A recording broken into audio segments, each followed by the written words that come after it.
Kami hadirkan informasi selanjutnya pemirsa untuk Anda. Di hari ketiga pencarian korban longsor, tim gabungan berhasil menemukan kembali satu korban wanita di desa Kasimpa, Kabupaten Pekalongan.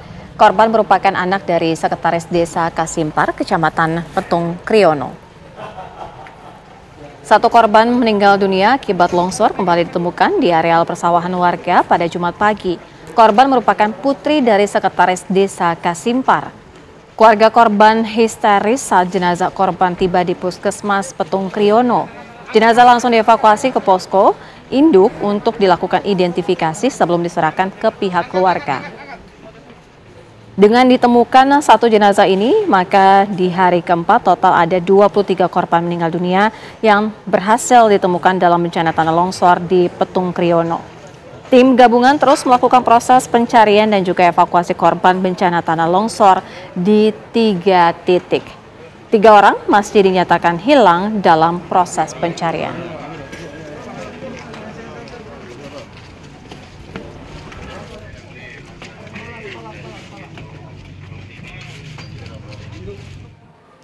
Kita akan perbarui informasi dari Pekalongan pemirsa bersama rekan kami Arga Dumadi. Selamat malam Arga, bagaimana informasi terbaru pendataan mengenai jumlah korban banjir bandang dan juga tanah longsor di sana?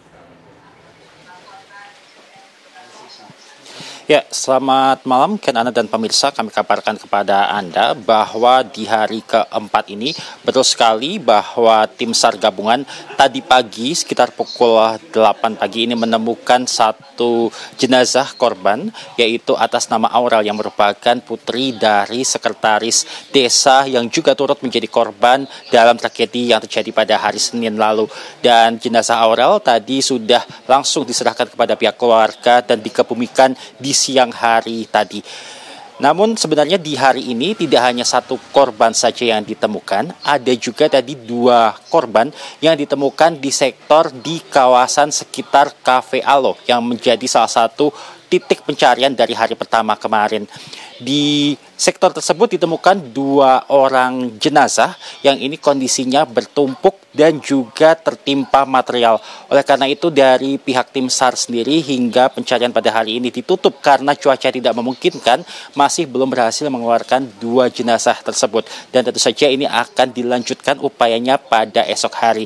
Hanya saja memang mengingat bahwa 2 jenazah ini belum dapat diangkut menuju ke posko utama dan juga diidentifikasi, maka belum dapat dipastikan apakah 2 jenazah yang ditemukan ini merupakan bagian dari 3 orang yang masuk dalam daftar hilang ini, begitu. Karena memang untuk di kawasan Cafe Alo sendiri ini dikatakan ada cukup banyak orang di situ dan juga banyak yang hanya datang ke situ untuk sekedar berteduh mengingat kondisi pada hari Senin kemarin ini demikian deras hujannya disertai juga dengan angin kencang.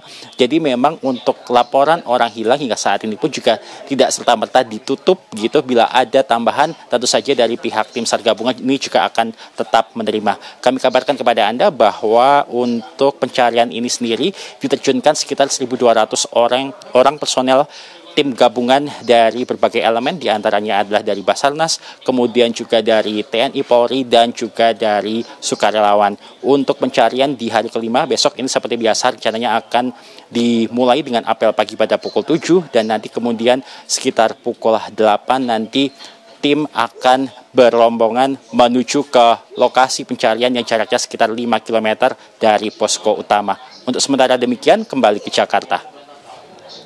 Ya, Arga, bagaimana dengan kondisi saat ini? Cuacanya seperti apa? Bagaimana dengan kendala-kendala lainnya dalam proses evakuasi yang dilakukan saat ini di sana? Ya, berbicara tentang cuaca, ini menjadi salah satu kendala utama juga mengingat bahwa hujan ini masih cukup sering mengguyur kawasan ini dan pada sore hari tadi pun rencananya ini pencarian akan terus berlangsung hingga pukul 4 sore, namun nyatanya sekitar pukul 3 sore ini hujan deras sudah mengguyur kawasan ini sehingga tentu saja sudah tidak memungkinkan untuk dilakukan pencarian lebih lanjut. Terlebih juga dengan jalur yang cukup curam, bisa dikatakan seperti itu, ini juga menghambat bantuan dari alat berat untuk diterjunkan ke lokasi sehingga ini juga menjadi kendala. Ya, Arga, lalu bagaimana dengan proses identifikasi terhadap korban yang sudah ditemukan dan juga rencana penyerahan korban seperti jenazah begitu yang dikembalikan kepada pihak keluarga? Ya, untuk proses identifikasi ini sendiri, ini biasanya berjalan dengan cepat sehingga sudah dapat dipastikan untuk proses identifikasi ada 23 orang korban meninggal dunia yang sudah teridentifikasi dan sudah dikenali. Dan saat ini di posko utama sendiri sudah tidak ada jenazah karena memang begitu proses identifikasi ini dilakukan, ini langsung diserahkan kepada pihak keluarga. Hanya saja seperti saya sampaikan sebelumnya, ini ada 2 jenazah yang masih berada di reruntuhan di sekitar Cafe Alo dan belum dapat diambil oleh tim SAR gabungan sehingga rencananya akan diambil pada esok hari. Mengingat kondisinya ini 2 jenazah ini bertumpukan dan kemudian tertimpa material dan tentu saja karena belum dapat diangkut, identifikasi pun belum dapat dilakukan. Arga, hingga hari ini data berapa banyak warga yang masih dinyatakan hilang? Ya, hingga hari ini jumlah korban hilang ini adalah 3 orang. Namun mengingat tadi ada 2 orang, maksud kami ada 2 jenazah yang masih belum dapat diangkut, ini pun juga belum dapat dipastikan apakah 2 jenazah ini juga merupakan bagian dari data 3 orang hilang itu, atau bisa saja ini merupakan data baru yang mungkin belum dilaporkan oleh pihak keluarga atau siapapun kepada tim SAR gabungan. Baik. Terima kasih Arga Dumadi mengabarkan dari Pekalongan, Jawa Tengah.